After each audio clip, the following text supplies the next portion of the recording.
अनुमति के आप किसी घूमने जंगल ऐसे पिता के भी गृह में या राज दरबार में या जहाँ कोई मदिरा पी बैठा हो मध्यशाला आदि के पास बिना हमारे सानिध्य के आप नहीं जाएंगे। ऐसे हो बिना आप हमारी अनुमति के धर्म नहीं करेंगे। जो धर्म का कार्य करेंगे उसमें आप हमसे सलाह लेंगे। ये उसमें इस तरह की बातें कही गई हैं। उसका तात्पर्य कि हम दो शरीर देखने में रहेंगे लेकिन हमारी रुचि हमारा भाव एक ही रहेगा।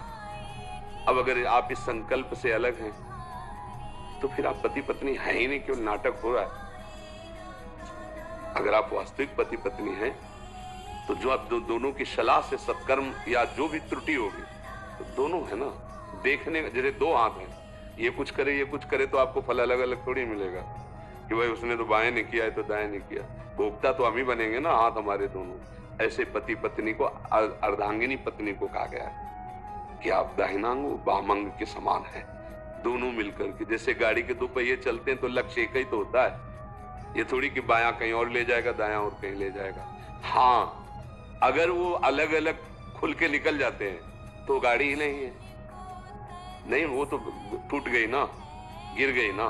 तो दाम्पत्य जीवन क्या कि पत्नी अपनी मनमानी करे, पति अपनी मनमानी करे, दोनों शास्त्र सम्मत चले तो वास्तविक कहते हैं ये जगत भी सुखमय उसके लिए हो जाएगा।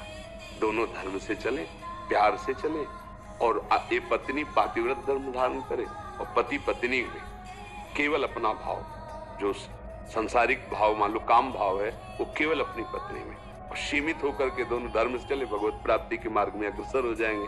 पर जब गर्लफ्रेंड और बॉयफ्रेंड पहले से ही बन रहे तो इनमें पातिव्रत धर्म आएगा, इनमें एक पति निष्ठा आएगी, उनमें एक पतिव्रत का भाव आएगा, या पति एक पत्नी से अपने जीवन